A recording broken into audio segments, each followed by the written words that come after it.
Here's what I think will happen in the crypto market for the rest of the year. Now, before I dive into crypto, I want to look at the S&P 500 over the last few moments. Today is April 7th. It's the early morning openings of the market, the equity markets. And fake news hit the market, the stock market, and they thought that the fake news was that Trump is going to put a pause on tariffs for 90 days. And so immediately, all the suits put $2.5 trillion in the market. And then Trump came out and said, fake news, and they took it all back out.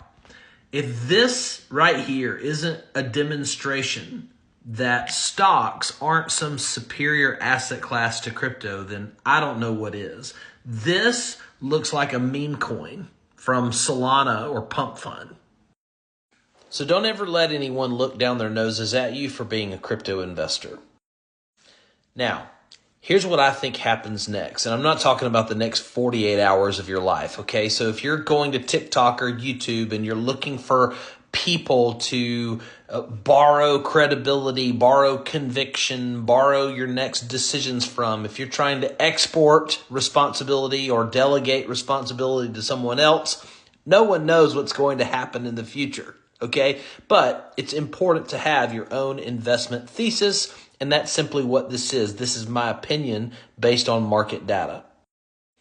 At the time of this recording, we have Bitcoin dominance back above 63%. And I think this is actually going to continue to tread here and higher in the coming weeks and months as Bitcoin reclaims its new all-time highs. That's right. My target price is at least $120,000 for Bitcoin before the end of the year. Now, Bitcoin dominance and Bitcoin price will continue to go up. However, when Bitcoin's price gets to a certain cruising altitude, Bitcoin dominance will begin to fall because Ethereum, which is my next point, Ethereum, the largest altcoin on the planet that controls 50 to 60% of total value locked in all of crypto, is back down at really bone dry levels from the previous bear market. And so we have an opportunity here, but Bitcoin dominance will only go down when Ethereum starts behaving like it did over here rather than the way it's been behaving lately. And that, of course, will be the trigger and the beginning of alt season. But in order to get there, you're probably going to have to get this guy to officially discontinue quantitative tightening, or QT. That is the selling off of securities from the Federal Reserve balance sheet. This is usually a precursor to a massive move in the markets.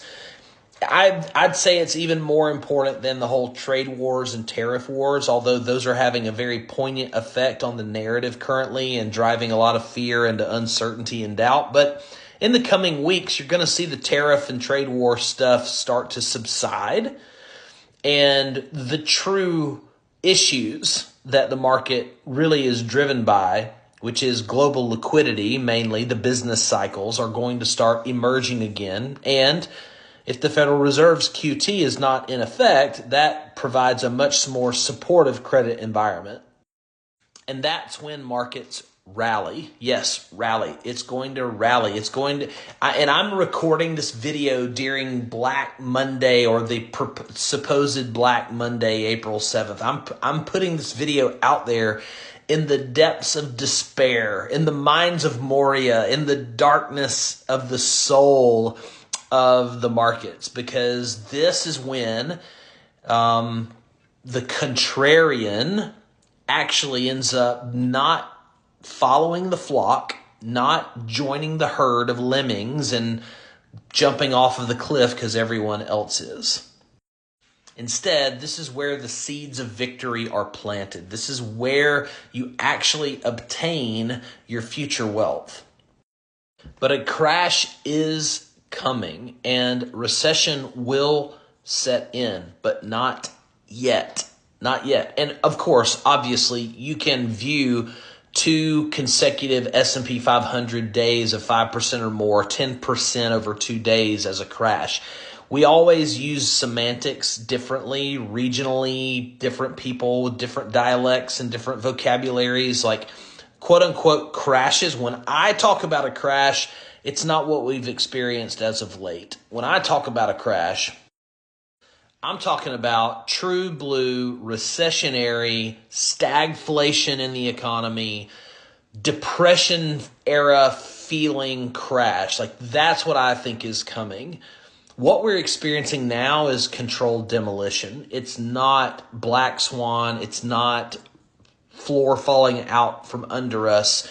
It's all driven by a geopolitical and socioeconomic plan that has a dark side, which we're experiencing now, and a light side, which is what we are hopeful for in the midterm.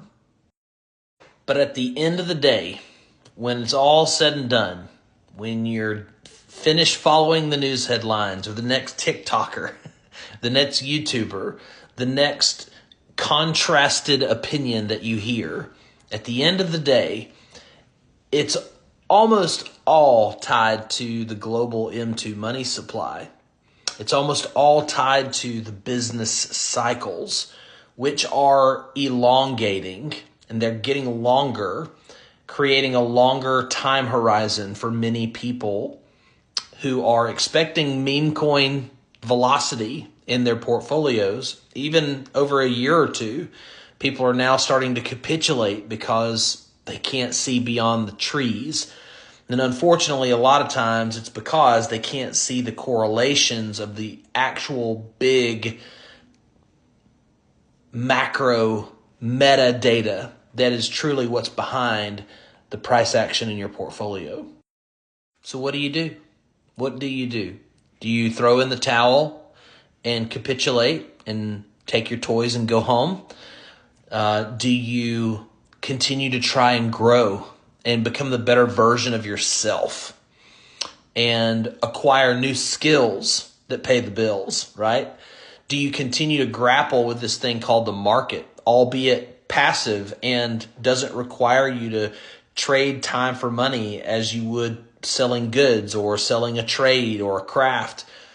It still requires information, data, and excellent decision making.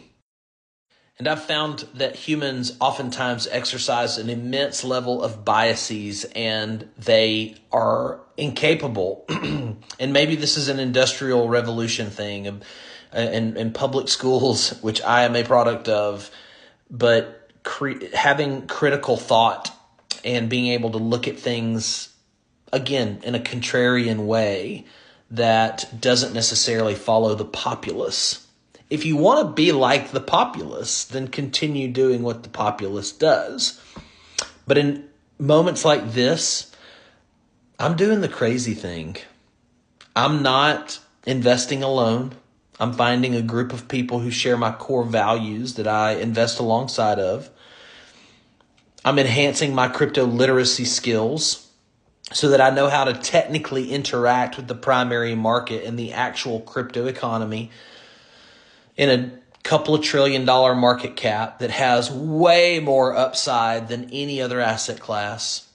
And I'm diving into market cycle data. I'm making sure I know where I am on the hiking trail so that I don't get lost. If you feel like you're lost, if you feel like you're investing alone, if you don't feel like you have a compass and a map and you want to engage in more passive income opportunities, and you want to be able to capture profits when they happen, and you want to be able to persevere through the 5Xs so that you can get to the 30, 40, 50Xs, then that's your decision and it's your opportunity. If that's you and you want to learn how, I would love to invite you to watch my 12-minute overview video at cryptoyall.co. That's cryptoyall.co. And if you like what you see, you can schedule a one-on-one video call with me. Otherwise, put a number 5 in the comments if you watched this entire video and this was helpful. And please make a comment, bookmark this, share it with a crypto curious friend, and I'd be honored if you gave me a follow.